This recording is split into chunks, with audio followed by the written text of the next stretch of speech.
الشيطان الرجيم بسم الله الرحمن الرحيم الحمد لله والصلاة على أهلها بعد فقد قال الله تبارك وتعالى في كتابه المجيد وقوله الحق وأوحينا إلى موسى وأخيه أن تبوأوا لقومكما بمصر بيوتا صلوات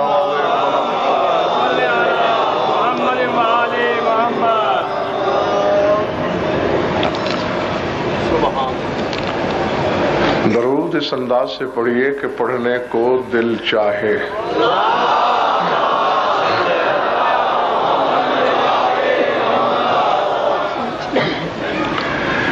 یقیناً کافی دیر سے بیٹھے بیٹھے آپ حضرات تھک گئے ہوں گے، لیکن اگر طبیعت چاہ رہی ہو تو دو چار باتیں میں بھی کر لوں.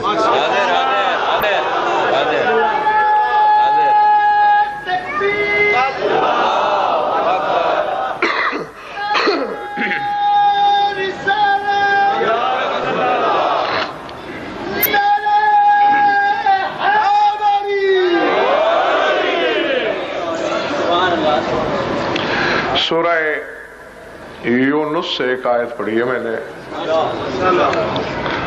آیت اس کا ترجمہ صحیفہ دل پہ لکھیے گا اور اس کے بعد کی منزل انشاءاللہ نہایت آسان ہے. فرمایا وَأَوْحَيْنَا إِلَى مُوسَى وَأَخِيهِ أَن تَبَوَّعَا لِقَوْمِكُمَا بِمِصْرَ بُيُوتًا وَاجْعَلُوا بُيُوتَكُمْ قِبْلَةً وَأَقِيمُوا الصَّلَاةَ وَبَشِّرِ الْمُؤْمِنِينَ. فرمایا ہم نے موسیٰ اور اس کے بھائی ہارون کو وحی کی.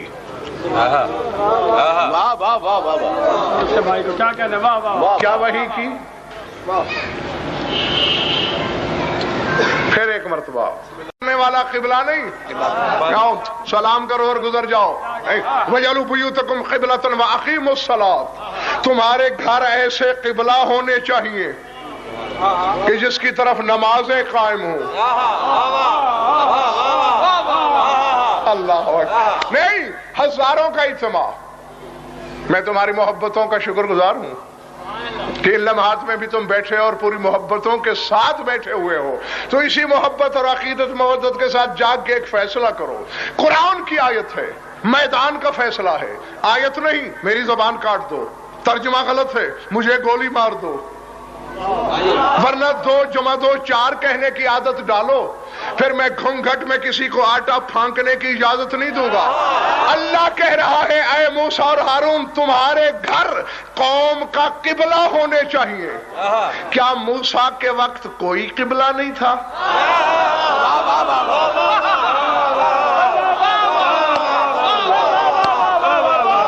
اللہ بولو، کیا قبلہ نہیں تھا؟ تھا نا. تو قبلہ کی موجودگی کے باوجود موسیٰ کا گھر بھی قبلہ، ہارون کا گھر بھی قبلہ. آؤ 73 فرقے کے علماء جمع ہو کر یا سورہ یونس سے یہ آیت دھو ڈالو، اٹھا دو. چلو یہ کام مشکل ہے کیونکہ آیت ہے. تو پھر 73 فرقے والے مل کر اپنے اپنے فرقے کی کتابوں سے ایک حدیث نکال دو. کون سی؟ یا ولی انت منی بے منزلت ہارون من موسیٰ.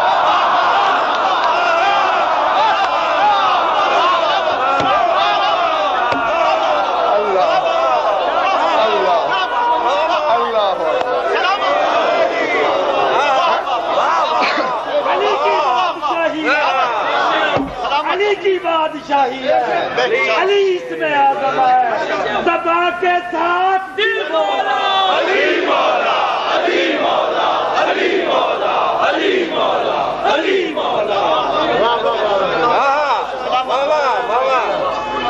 علی ہی اس میں اعظم ہے۔ سمجھ میں آ رہی ہے میری بات دوستو؟ کھڑے ہوئے سامعین بیدار یا تھکے ہوئے تو نہیں ہے نا؟ سارے تازہ دم کھڑے ہوئے ہو، جیتے رہو، سلامت رہو۔ کیا کہا ہے رسول نے؟ اے علی تیری میرے ساتھ وہی مثال ہے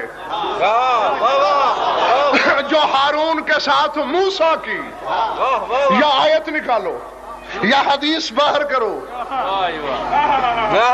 کون سا کام کرو گے؟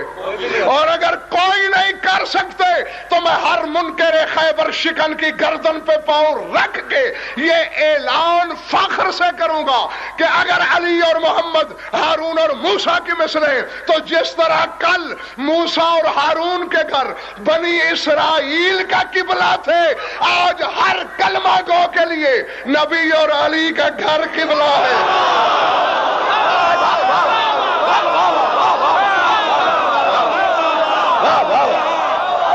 نعرہ تکبیر، نعرہ رسالت، منکر علی کو قدم کو جگمگانے کے لیے زوردار نعرے کا جواب دے، نعرہ حیدری، حیدری، حیدری، منافقین علی پہ لعنت۔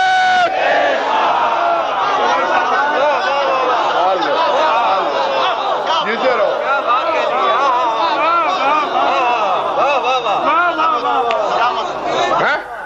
1 2 3 4 یہ چوتھے بانس کے پیچھے جو بیٹھے ہیں وہ ناراض تو نہیں ہے مجھ سے؟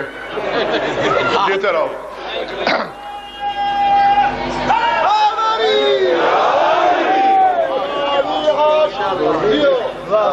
جب تک آیت بھی موجود ہے اور حدیث بھی موجود ہے،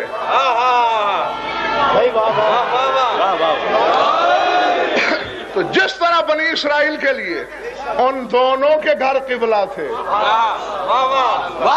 آج ہر کلمہ گو کے لیے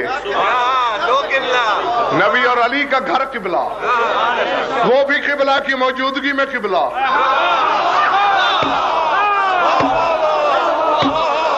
نہیں نہیں نہیں نہیں نہیں، مرد میدان ہے غضنفر اور میدان میں گرج کے بات کرتا ہے۔ بنی اسرائیل کا قبلہ موجود ہے۔ اب اگر کوئی بندہ موسیٰ کے گھر کی طرف منہ کر کے نماز پڑھنا شروع کر دے یا ہارون کے گھر کی طرف منہ کر کے نماز پڑھنا شروع کر دے، کافر ہو جائے گا؟ نہیں ہو سکتا۔ اللہ کہہ رہا ہے وَجَعَلُوا بُيُوتَكُمْ قِبْلَةً، کہ اپنے گھر کو قبلہ بناؤ۔ اب نانا نہیں ہے اگر مذہب آل محمد وارے میں، تو آل محمد کو بھی جہنم کے ایندھن کی ضرورت نہیں۔ جی تو پھر ان کے گھر بھی کعبہ کی موجودگی کے باوجود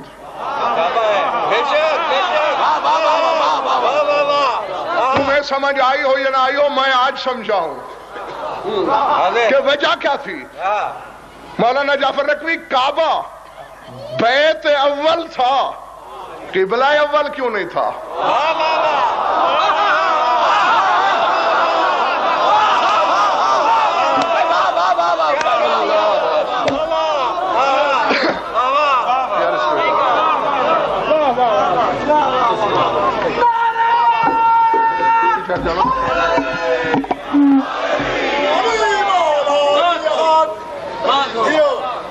سورہ آل عمران کہہ رہی ہے ان اول بیت وضع للناس للذی ببکۃ مبارکا وہدی للعالمین، کہ زمین پر، وجہ ارض پر پہلا گھر، پہلا بیت کعبہ۔ میں پوری جائیداد کا اعلان کر رہا ہوں اور ساری زندگی بلا تنخواہ غلامی مفت، کعبے سے پہلے زمین پہ چھپر ثابت کرو۔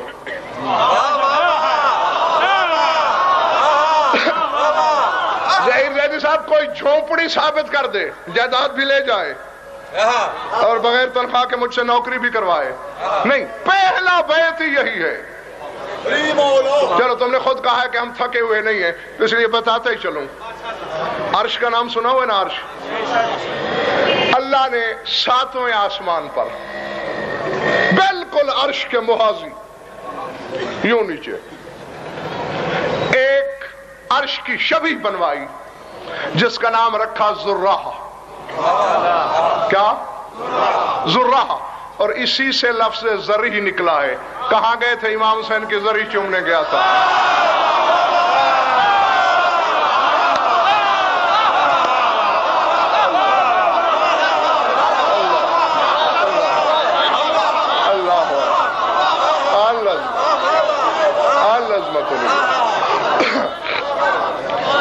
پیچھے والوں میں نے کرسی تمہارے لیے چھوڑی ہے کہ مجھے ٹھیک طرح سے تم دکھائی نہیں دے رہے تھے.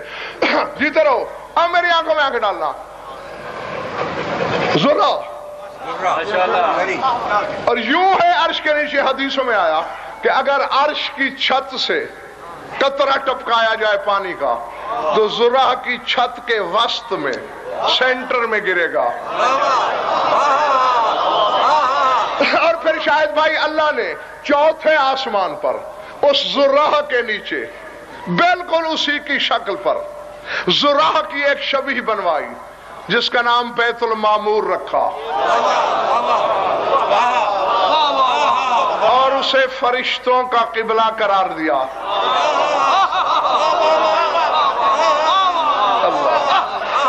اور شاگر بھائی وہ ایسے ہے کہ اگر کوئی بیت المعمور کی چھت پہ بیٹھ کے پانی کا قطرہ ٹپکائے ذرہ کی چھت سے تو وہ بیت المعمور کی چھت کے وسط میں گرے گا. جب آدم کو زمین پہ اللہ نے اتارا جنت سے نکال کے تو یاقوت کا بنا ہوا بیت المعمور کی شبیہ کا ایک گھر آدم کے ساتھ نازل کیا اور کہا اسے عین وسط زمین میں بیت المعمور کے نیچے رکھ اور اس کا نام کعبہ رکھ.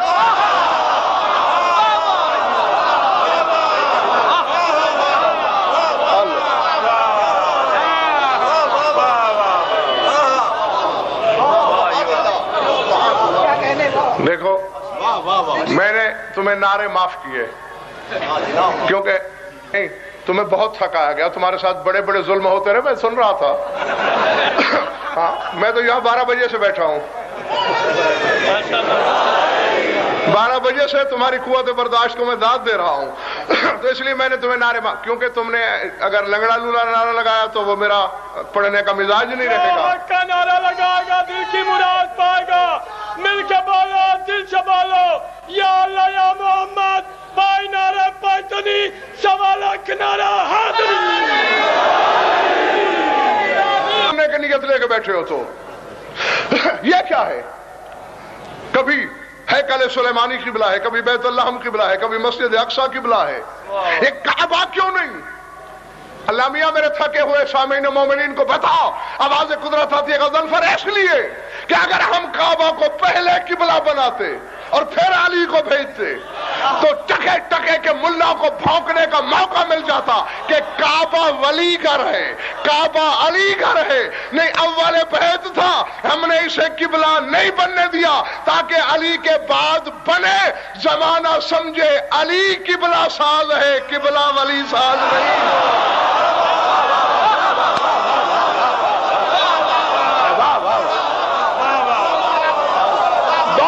بلند کر کے علی کی ولایت میں جھوم کے مقصرین کا دل جلانے کے لیے نعرہ حیدری حیدری.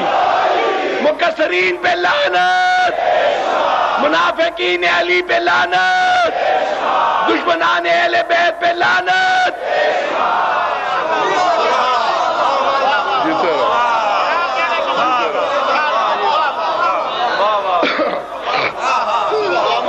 سمجھ میں آگئی بات دوستو؟ قبلہ ساز ہے میرا مولا. تو جس کی وجہ سے قبلہ قبلہ بنتا ہے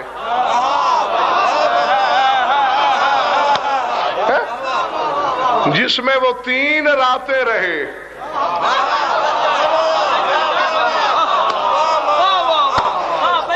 وہ قبلہ ہے. اور جہاں وہ ہمیشہ رہتا ہے وہ قبلہ کیوں نہیں ہوگا؟ جی یا سورہ یونس سے آیت نکالو یا حدیث کی کتابوں سے 73 فرقے کے علماء مل کے حدیث منزلت نکالو، ورنہ جب تک یہ دونوں ہیں، کل ان کے گھر قبلہ تھے، آج ان کے گھر قبلہ ہے، سر اٹھاؤ۔ شاکر رضوی اب حق ہے غضنفر کو دیکھے کس چہرے پہ کیا لکھا جاتا ہے، کیونکہ تحریر پڑھنے کا بے فضل ہی الحمدللہ مجھ سے بڑا ماہر خدا نے پیدا ہی کوئی نہیں کیا۔ اب میں ایک ایک چہرے کو غور سے دیکھوں گا، اور وہ علی جو قبلہ کی موجودگی میں اپنے گھر کو قبلہ بنا سکتا ہے، اگر وہ خود تیری نماز میں آ جائے تو تیری نماز چلی جاتی ہے۔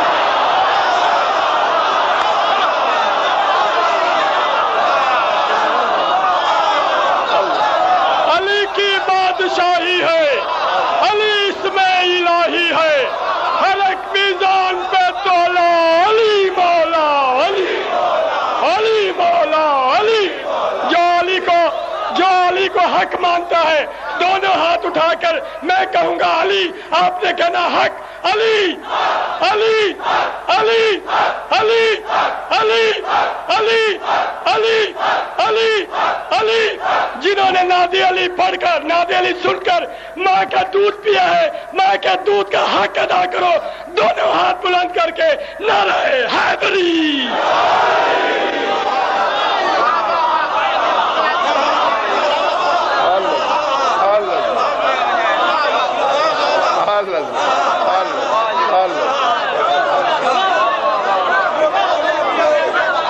جیتے رہو جدے پیونی ہے 7-8 اور دووے ہاتھ چکے تے 5 باری بولے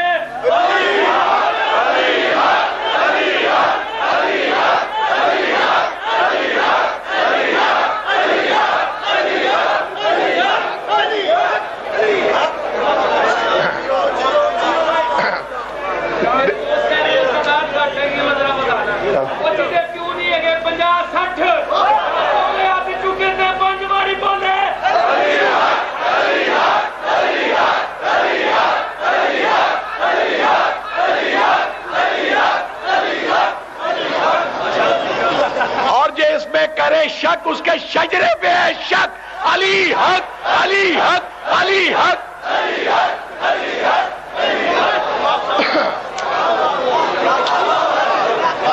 جیتے رہو، بس میں نے جو پیغام دینا تھا وہ میں نے دے دیا۔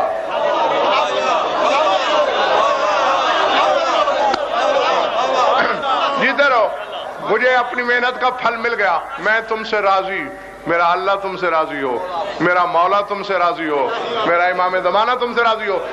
بس 1-2 باتیں کہو تو اور کر لوں۔ پہلے میرے دوستو گھر پہچانو۔ گھر تو گارے سے، مٹی سے، اینٹ سے، پتھر سے، چونے سے بنتا ہے۔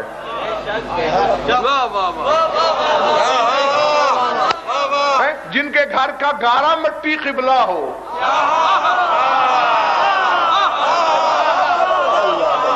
اللہ اکبر، ان کی اپنی حقیقت۔ ایک گھر یاد آیا، اور آیت کی روشنی میں یاد آیا۔ پڑھوں آیت؟ میرے سامنے الحمدللہ سب حلالی ہیں، سب موالی ہیں، اور یہ حلالیوں کی موالیوں کی امانت ہے، لے لینا۔ آیت بڑی مشہور ہے لیکن اس تناظر میں سنانا چاہ رہا ہوں آپ کو۔ اوہا ربک الی النحل ان اتخذی من الجبال بیوتا ومن الشجر ومما یعرشون ثم کلی من کل الثمرات فاسلکی سبل ربک ذللا یخرج من بطونها شراب مختلف الوانه فیہ شفاء للناس۔ فرمایا تیرے پروردگار نے وحی کی شہد کی مکھی کو،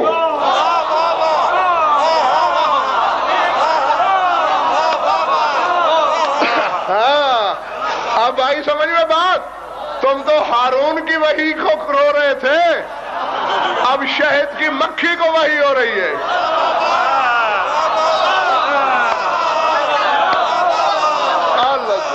العظمت للہ۔ اوحی ربک الی النحل، قرآن پڑھ رہا ہوں، تیرے پروردگار نے نحل کو، شہد کی مکھی کو وحی کی۔ مکھی لفظ سے گھن آتی ہے، بے ہے تو مکھی، اور اللہ کہہ رہا ہے وحی کی کیا؟ ان اتخذ من الجبال بیوتا، کہ ہماری وحی کی روشنی میں گھر بنا۔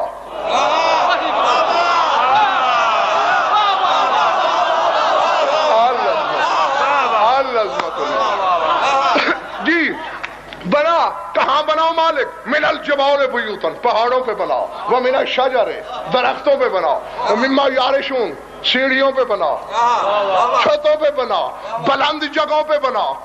اب جس شخص کو غضنفر کی پہلی پڑھی ہوئی مجالس یاد رہتی ہیں، ان کے حافظے کا امتحان بھی ہے۔ ثم کلی من کل ثمرات، پھر پھلوں کا پاکیزہ رس چوس، فصلوں کی سو بولا، رب کے زلالا، اور اے شہد کی مکھی اپنے رب کی تمام سبیلوں کے سامنے ذلیل بن کے رہنا۔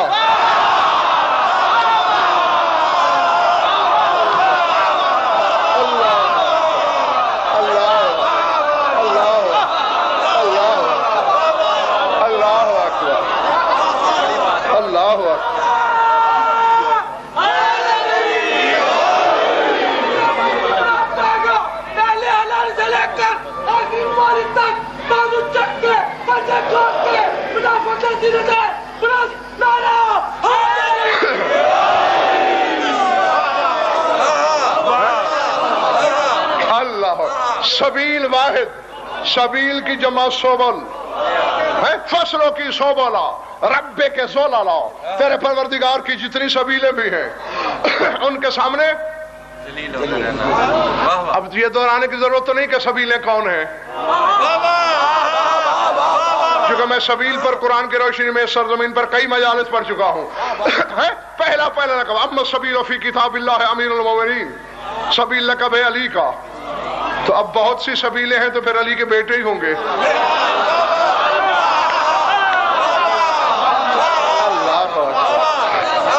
جی اور شاکر بھائی، مولوی کی کتنی بڑی خیانت ہے، اللہ خمس کے حقداروں میں نام لیتا ہے ابن السبیل، کہ خمس حق ہے سبیل کے بیٹے کا۔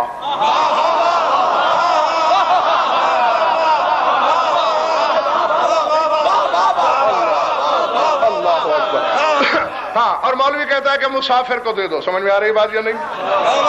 ہاں، کیونکہ میرا اس وقت موضوع دوسرا ہے، اپنے پروردگار کی سبیلوں کے سامنے ذلیل ہو کے رہنا۔ صلہ کیا دوں گا؟ مجھ سے قرآن اٹھوا لو، آیتیں میرے مشورے سے نہیں آئیں۔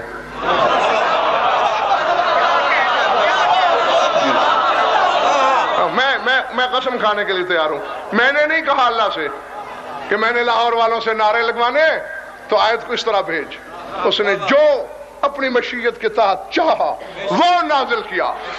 صلہ کیا دوں گا؟ یخرج من بطونہا شراب، تیرے شکم سے شراب نکلے گی، مشروب نکلے گا، پاکیزہ، مختلف الوانہ، جس کے رنگ مختلف ہوں گے، فیہ شفاء للناس،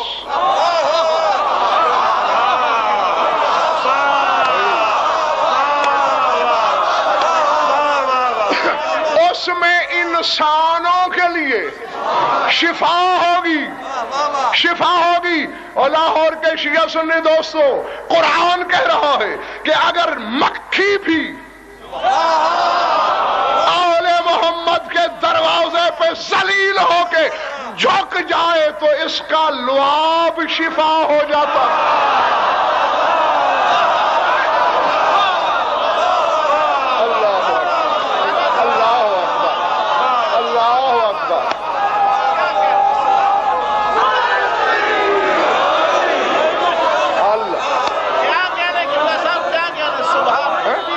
اچھا، لیکن میرے خیال ہے پچھلا سامعین تھک گئے شاید نہیں۔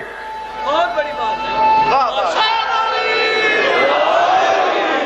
بھائی لعاب بھی ہے نا، ہے اور لفظ تو غیر مہذب ہے، لیکن اب میں مجبور ہوں. اور لعاب کو ہم اپنی زبان میں تھوک کہتے ہیں. تھوک، یہ تھوک تھوک پھینکتے ہیں نا، یہ مکھی کا تھوک ہے جو تیرے لیے شفا. اب اس زانو کو محض پہ نہیں، مقصرین کے گردن پہ سمجھو اور حلالیو یہ تمہارے لیے ہے، یہ منکرین اور مقصرین کے لیے نہیں، کیونکہ وہ بدبخت سمجھیں گے نہیں. ٹکے کا ملا مکھی کی تھوک کو شفا مان لے گا، علی کے بیٹے کی مٹی کو کھا کے شفا نہیں.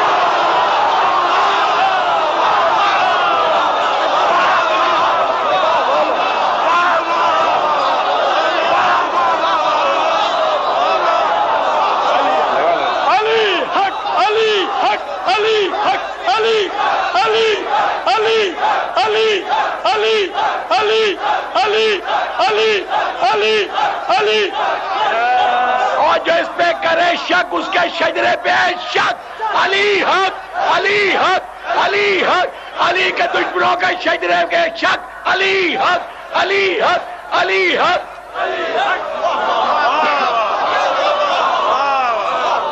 بسم اللہ پڑھ کے نعرہ لگا دیو، نعرے دی آواز کعبے پہنچا دیو، اچھا بول کے دل کھول کے مل کے بولو نعرہ حیدری. پاک سوجا تھا، آپس کی بات ہے.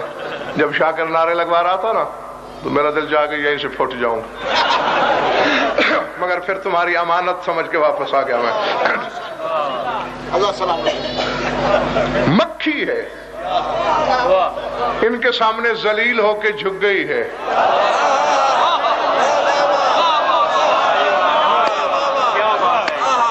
انسانوں میں شفا بانٹ رہی ہے، وہ خود نہیں، اس کا لعاب.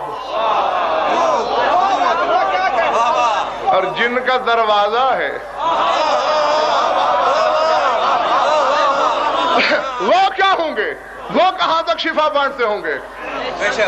اور دیکھو ان کے دروازے پہ جھکنے والی کیسے؟ فصلوں کی سوبولا ربے کے زولالا، ذلیل بن کے، عاجز بن کے رہنا ان کے سامنے. تو اس کے گھر وہی سے بنتے ہیں دوستو.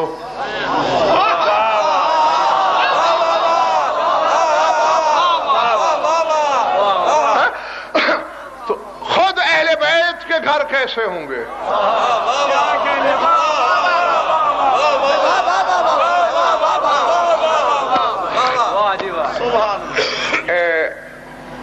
پھر آیت ہے، مجبوری ہے. ٹھیک ہے.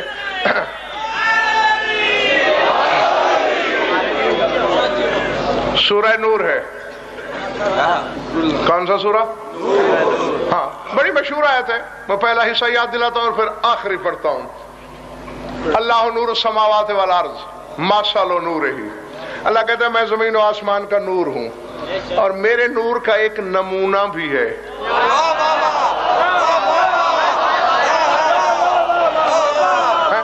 دیکھو بھائی، میں جنگل میں تو پڑھ نہیں رہا، آبادی ہے، اور کسی بستی میں نہیں پڑھ رہا، لاہور ہے، اور غیروں سے خطاب نہیں ہے میرا، علی والوں سے ہے. اب مجھے یہ پتا تو ہے نہیں کہ تم میں علی کو سوچنے والے کتنے ہیں اور ماننے والے کتنے ہیں.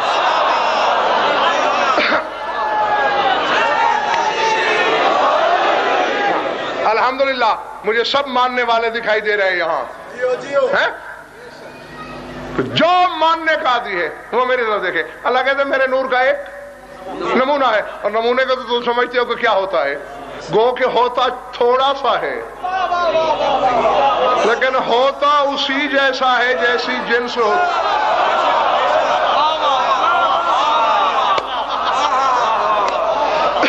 ایسے نہیں ہے بھائی. میں آپ نے 1000 من گندم خریدنی ہے، منڈی میں آپ نے فون کیا، غلہ منڈی میں 1000 من گندم چاہیے. جی مل جائے گی. کیسی ہے؟ ذرا نمونہ بھجوا دو. اب اس نے زیادہ سے زیادہ 1 کلو بھیجی، زیادہ سے زیادہ، کہ جو آپ لینا چاہتے ہو نا وہ ساری ایسی ہے.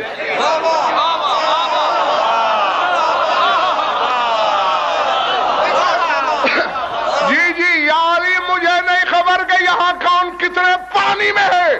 جلی کہہ رہا ہے کہ میرے نور کا ایک نمونہ ہے. یہ جز صحیح وہ کل صحیح، لیکن جز ہے کل جیسا.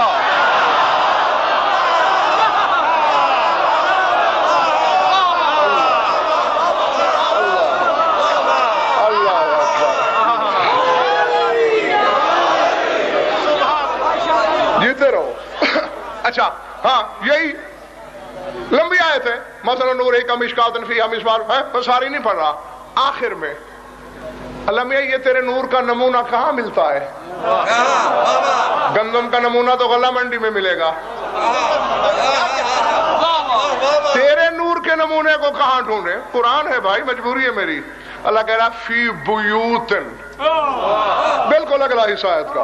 فی بیوتن اذن اللہ ان ترفع، فرمایا میرے نور کا نمونہ ان گھروں میں ہے جن گھروں کی عزت کا حکم میں نے دے رکھا ہے.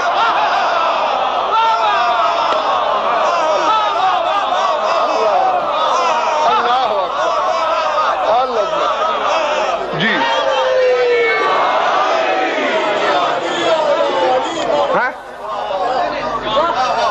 بہرحال شاکر بھائی اگر یہ بدنی طور پر نہیں بھی تھکے،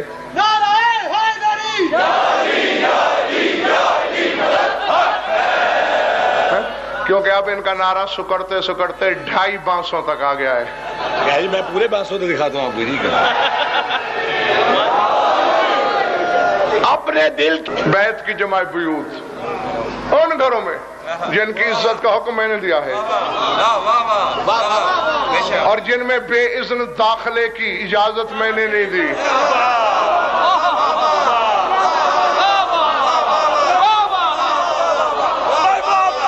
جی جہاں میں نے کہا ہے کہ جب تک اذن نہ ملے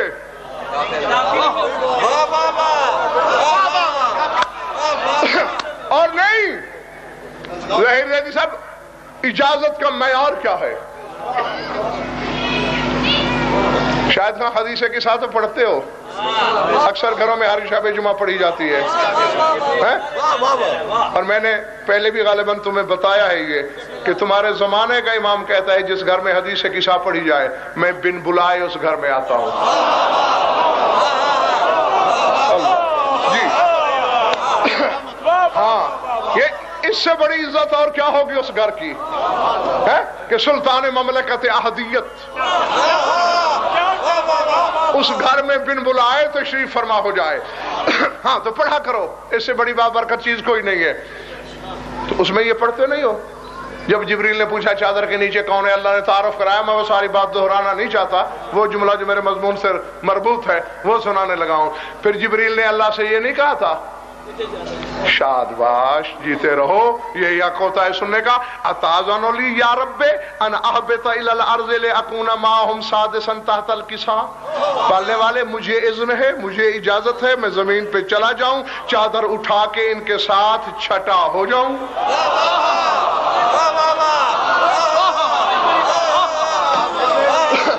اللہ نے کہا نعم قد اذنت لک، ہاں اجازت ہے تجھے. اب شاکر بھائی جی اللہ سے اجازت لے چکا ہے مولانا، اسے تو چاہیے آئے چادر کا کونا اٹھائے اور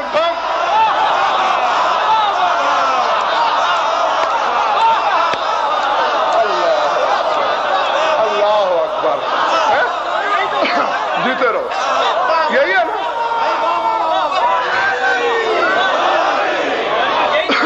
اس کا تو یہی حق ہے نا بھائی. جب اللہ سے اور جب محمد کے خدا سے پوچھ چکا ہے، جب علی کے کردگار سے پوچھ چکا ہے، جب بطول کے پروردگار سے پوچھ چکا ہے، اسے تو رکنا ہی نہیں چاہیے.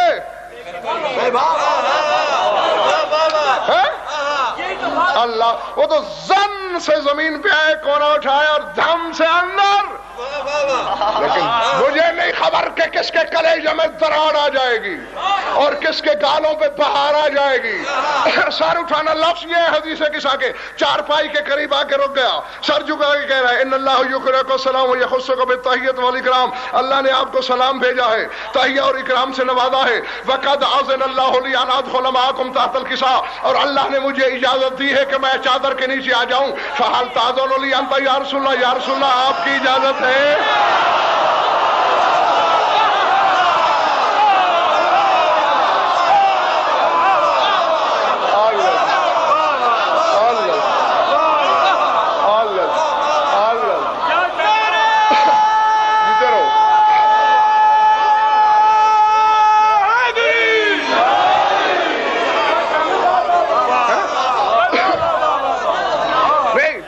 مجھے داد دے رہے ہو نا، اس سے 20واں حصہ زور اور لگا دو.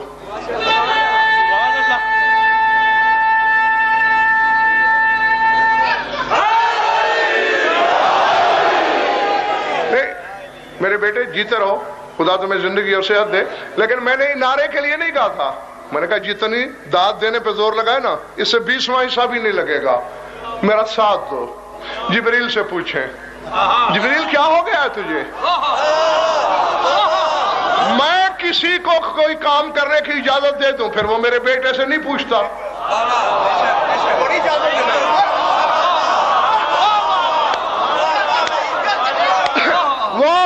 وہ الو کے پٹھے غور سے سن لے جو کہتے ہیں ہم تو جلی سے مانگیں گے، علی سے کیوں مانگے؟ مت مانگ محروم تمنا، محروم مقدر بدبخت. آج ایک جبریل سے درس عقیدہ سیکھ. کیوں پوچھ رہا ہے اجازت کا جب اللہ سے لی؟ جبریل نے کہا غزل فرحیان نبک، تجھے پتا نہیں کہ ان کی مشیت کس طرح مشیت پہ حاوی ہے؟ اگر اس نے نہ کر دی اس کی ہاں بھی نہ میں ڈل جائے گی.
کلندر کا نعرہ کیوں لگایا تم نے؟ کیا سرخاب کا پر لگایا اس میں؟ اس نے اپنے آپ کو یوں ذلیل سمجھائے علی کے سامنے کہ اس کی گلی کا سگ بن گیا.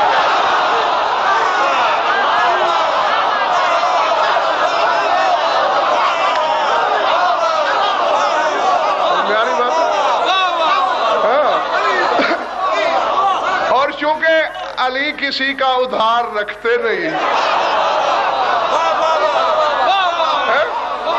یہ تو مولوی کی بدبختی ہے کہ علی کے دروازے پہ کھڑا ہے اور پھر علی کو سوچ رہا ہے. ہاں، ورنہ اگر یہ بھی اپنے آپ کو یوں ذلیل سمجھ لیتا تو وہ اتنا عزیز بنا دیتے، اتنا صاحب عزت. تو اب جبریل کا فلسفہ اذن سمجھ میں آ گیا. کہا یہ ٹھیک ہے اس نے کہہ دیا ہے کہ ہاں جاؤ، لیکن اگر پوچھے بغیر میں نے چادر کا پلو اٹھا لیا اور ادھر سے کوئی آواز آ گئی کہ چل ہٹ، تو نہ پھر ادھر جانے جوگا رہوں گا.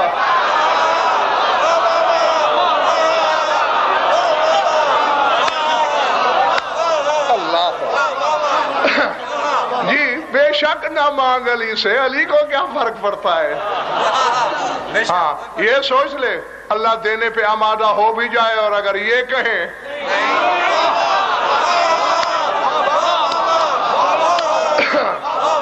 ان کی نہیں کے ساتھ پھر اس کی ہاں بھی نہ میں بدل جاتی ہے. یہ کھا بس تمہیں زیادہ تھکانا نہیں. ہاں حقیقت ارادہ بھی نہیں تھا شاید اتنا، میرا توقع بھی نہیں تھی مجھے کہ میں اتنی دیر آپ کا وقت لوں گا.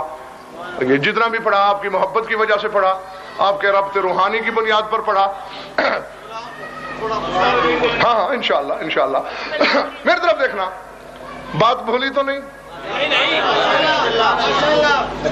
پہلے انہیں ہم گھروں کو سمجھ رہے تھے. کیا ہے ان کے گھر؟ جن میں توحید کے نور کا نمونہ رہتا ہے. نہیں ابھی فلسفہ قبلہ سمجھ میں نہیں آیا تمہیں؟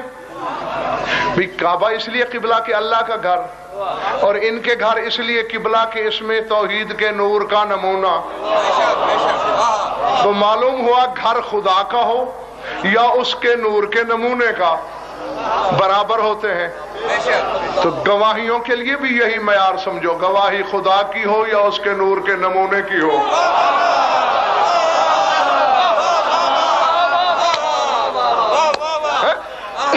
برابر ہوتے ہیں.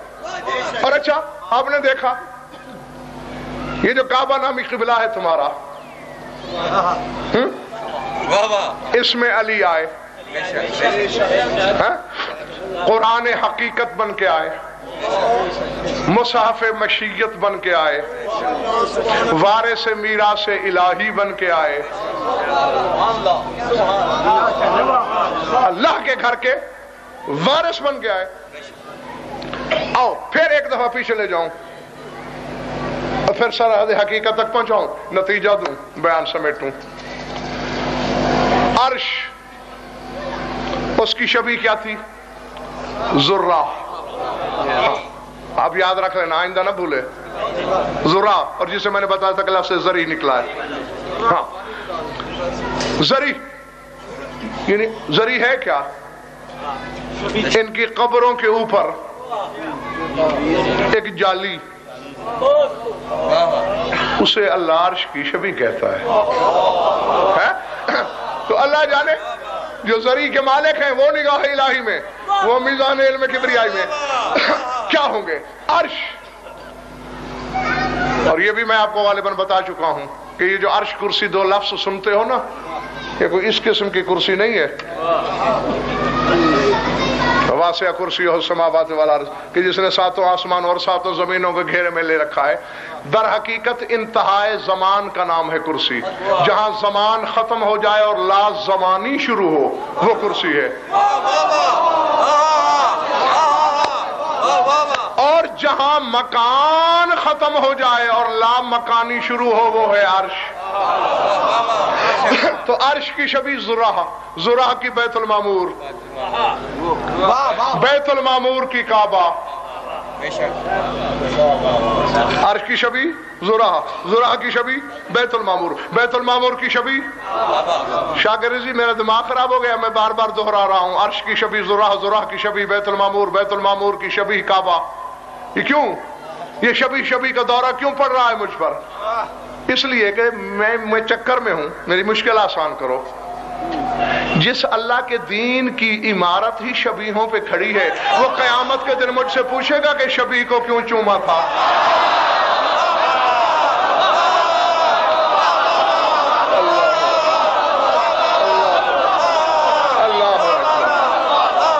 اللہ ٹھیک ہے نا بھائی؟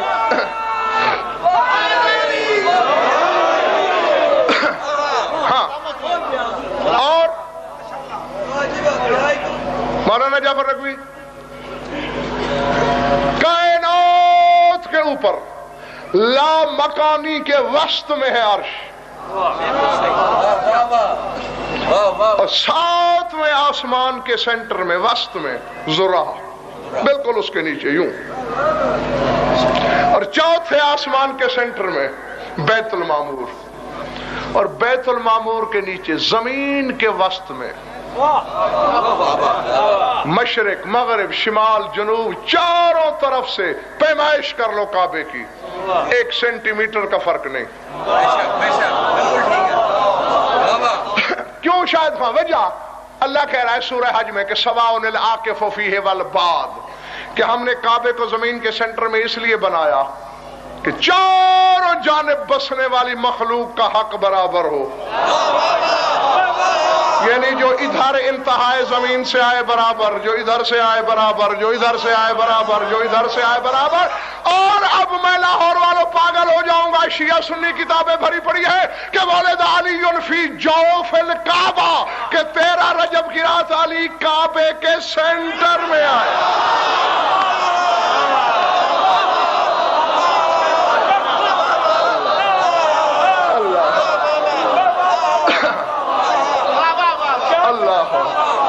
اللہ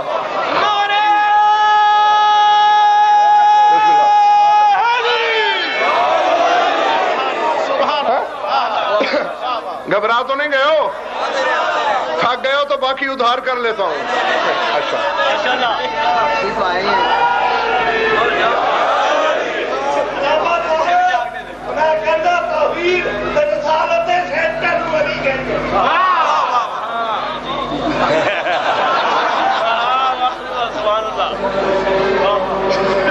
واقعی دونوں کے درمیان رہنے والی جو حقیقت ہے،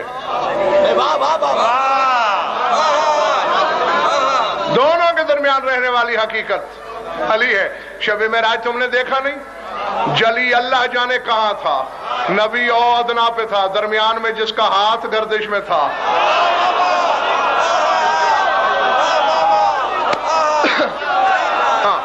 کعبے کے واسطے میں اس لیے بھیجا کہ ہر مصیبت زدہ ادرکنی کہتے ہوئے جھجکے نہ، ہر ایک کا حق برابر، اور علی کے لیے ہر ایک کے لیے فاصلہ یکساں. ہاں جی، بس بڑھ رہا ہوں تیزی سے میں اپنی منزل کی جانب. عرش کی شبیہ ذرہ کی شبیہ بیت المعمور، بیت المعمور کی شبیہ کعبہ، اور کعبے کی شبیہ مسجد نبوی.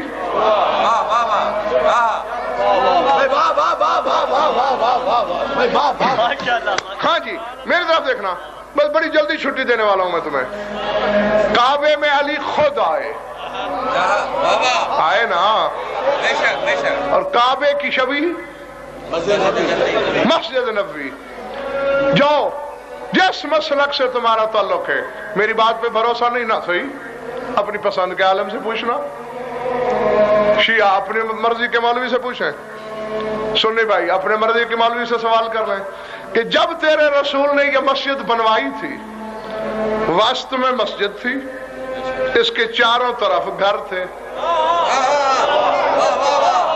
رسول کا اپنا بھی اور صحابہ کرام کے بھی، سب کے دروازے صحن مسجد کی طرف کھلتے تھے.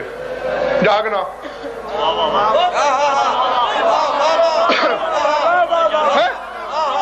اب شاکر بھائی اگر میں ڈیرے پہ یا کمرے میں ہوتا تو پھر بات کھل کے کرتا.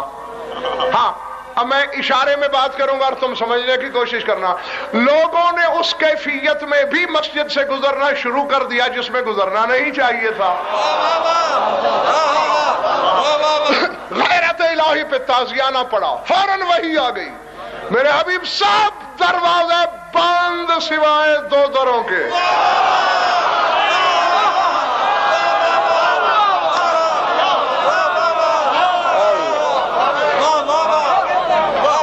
ٹھیک کہا میں نے دوستو. اچھا میں ہوں ذرا تھوڑا پڑا ہوا. وہ 2 دروازے کون سے تھے جو بند نہیں ہوئے؟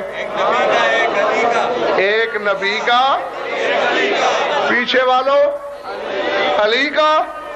پھنس گئے ہو. میں نے تو تمہیں موقع دیا تھا کہ بات بدل لو، تم نے خود ہی نہیں بدلی.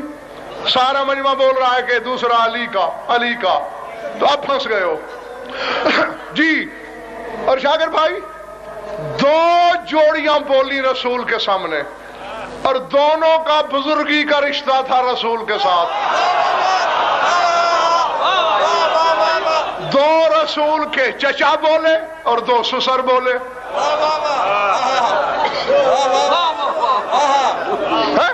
سسر تو نبی سمجھ کے پہلے فوراً چپ ہو گئے. اب چچا تھے وہ کچھ زیادہ بولے. یا رسول اللہ یہ کیا ہے؟ ہمارے گھر کا بچہ ہے علی، کل کے برخوردار کا در کھلا ہے اور سفید ریش چچا کا دروازہ بند. فرمایا نہ علی کا دروازہ میں نے کھولا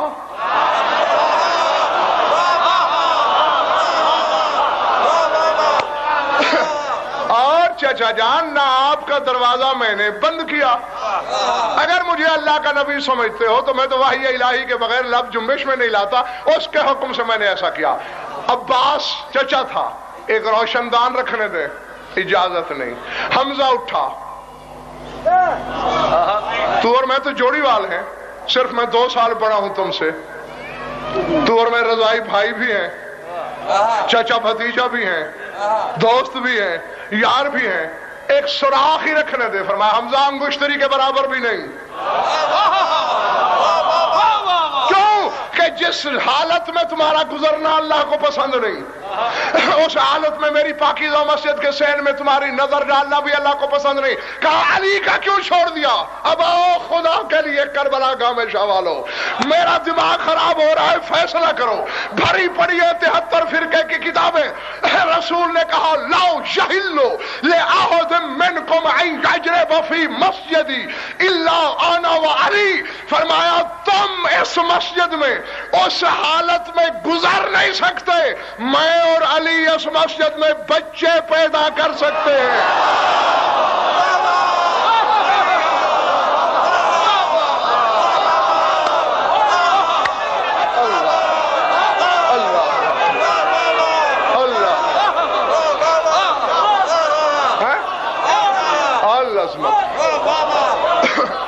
سمجھ میں بات؟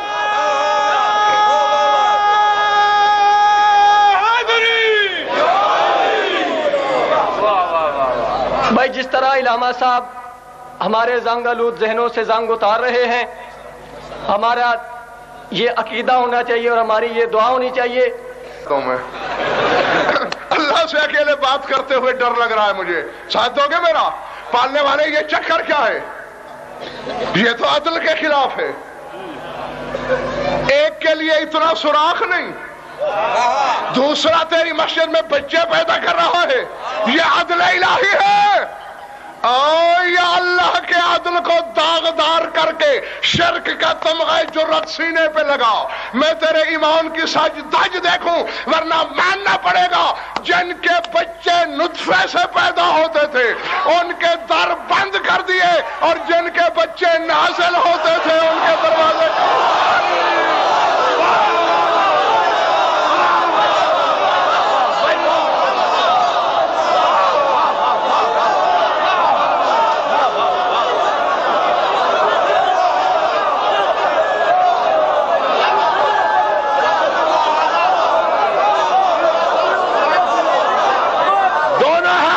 کر کے نعرہ تکبیر، رب علی ہے، رب علی ہے، دونوں ہاتھ بلند کر کے نعرہ تکبیر، نعرہ رسالت، نعرہ حیدری، حیدری، حسینیت، حسینیت، بر دشمنان اہل بیت پہ لعنت۔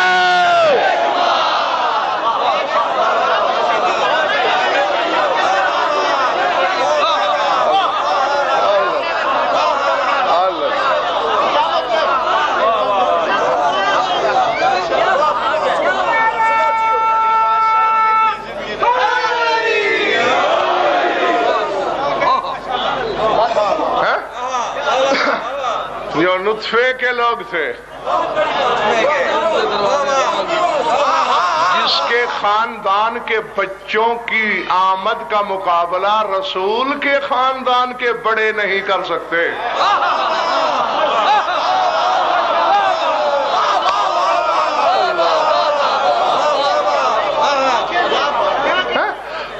ان بچوں کا مقابلہ بس وہ اب باقی۔ پھر یہ بھی 1 گھنٹہ 5 منٹ ہو گئے مجھے صرف، ہاں بخدا اتنا تو توقع ہی نہیں تھی مجھے، بس یہی ذہن میں رکھ لینا، آج میں نے تمہیں گھر بتائے تو اور نتیجہ یہ دے کے جا رہا ہوں، ان کے گھر یا مسجد ہیں یا قبلہ ہیں، اور یہی وجہ ہے کہ جب تمہارا 12واں امام آئے گا نا تو جو کوفے میں مسجد سہلہ ہے یہی تمہارے 12ویں امام کا گھر ہوگا۔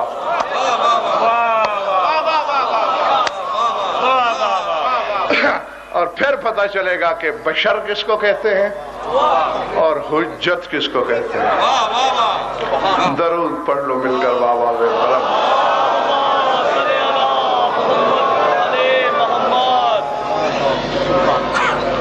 کچھ لطف آیا یا وقت گیا؟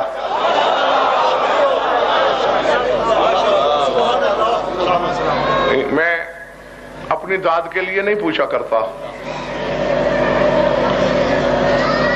کیونکہ گھنٹہ سوا کی داد سے جس کا پیٹ نہیں بھرتا تو ایک جملے کی وجہ سے بھی پیٹ نہیں بھرے گا. آخر میں پوچھتا ہوں، اور آپ کو پتا ہے ہر مجلس میں پوچھتا ہوں، اور پوچھتا اس لیے ہوں کہ بعد میں آپ کو یہ احساس دلا سکوں کہ لاکھ علم کے دریا بہا دیے جائیں، جب تک 4 آنسو نہ ٹپکیں اور کوئی راضی ہو یا نہ ہو، شام سے آنے والی راضی نہیں ہوتی. اجرکم اللہ، العظمت للہ، العظمت للہ. ہاں، تھک جانا شیوہ بشریت ہے. 2 جملے مجھ سے سن لو جو میری ماں بہنوں میں کہیں بیٹھی ہے، سننا مجھ سے پرسہ اسے دینا. اور چونکہ اتفاقاً شام کے ڈھلتے لمحے ہیں، شام ڈھل چکی ہے، رات کا آغاز ہے، تو حقیقت بھی اتفاقاً پھر میری وہی پیش نظر ہے کہ رونے والوں جسے میں کم از کم اپنے علم و یقین کی حد تک اس مصائب کو پوری تاریخ درد کا سب سے بڑا مصائب سمجھتا ہوں. ہاں، اور پتہ نہیں تمہیں علماء نے، خطباء نے، واعظین نے کیا بتایا ہے، لیکن میری تحقیق کے مطابق مدینہ کربلا، کربلا شام، شام واپس مدینہ، یہ تکون ہے نا، اس مثلث کا نام ہے تاریخ ستم، تاریخ درد. اس پوری تاریخ درد کا میری تحقیق میں سب سے بڑا مصائب صحرائے کربلا کی وسعت میں اس وقت علی کی بیٹی کا پہرا دینا ہے. اللہ اللہ اکبر، العظمت للہ، العظمت للہ، العظمت للہ.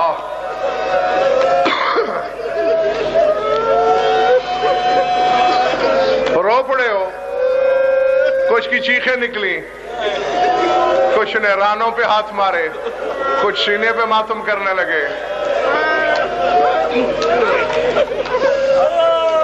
اور کچھ حیران نگاہوں سے میری جانب دیکھ رہے ہیں کہ کیا کہہ رہا ہے غضنفر.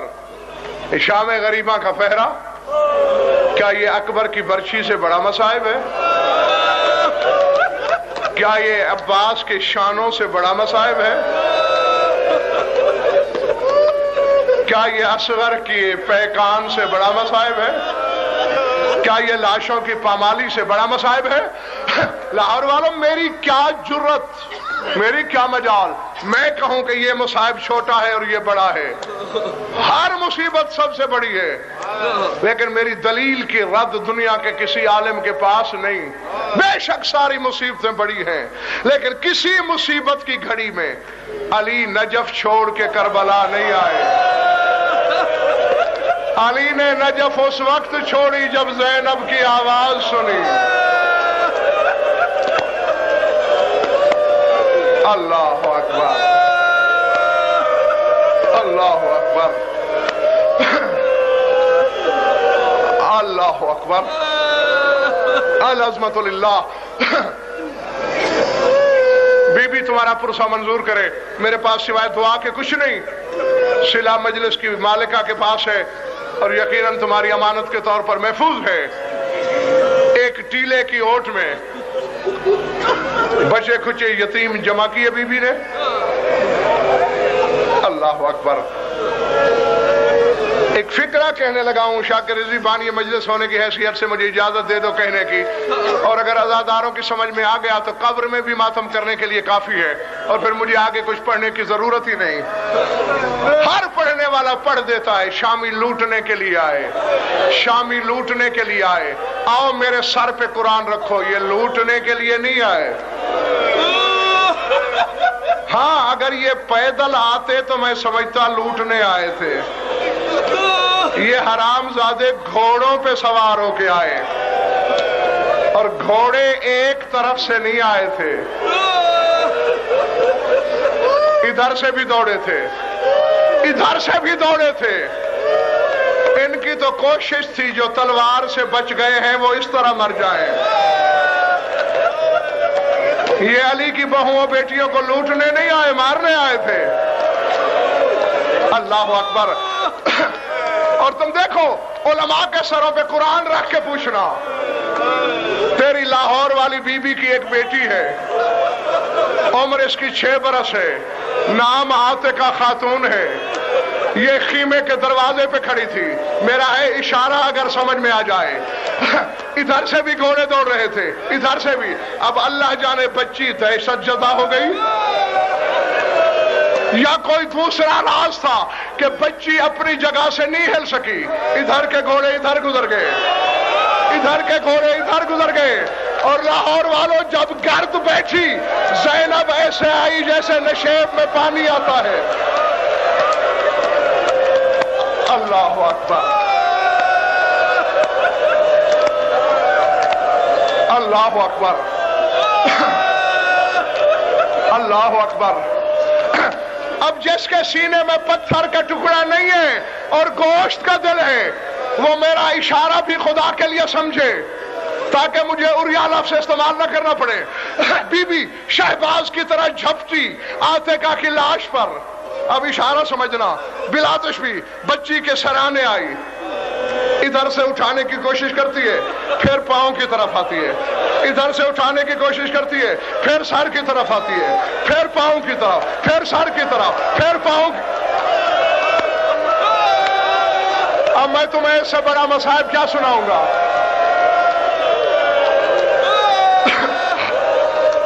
اور لاہور کے سید و غیر سیدوں، جب کافی دیر زینب سر قدم طواف کرتی رہی، تڑپ کے اٹھی، مقتل کی طرف دیکھ کے زینب نے رو کے کہا، حسین مجھے اتنا بتا دے کہ قاسم کی لاش کے وقت اگر تیرے پاس چادر نہ ہوتی تو بتا تو قاسم کا لاشا کیسے اٹھاتا؟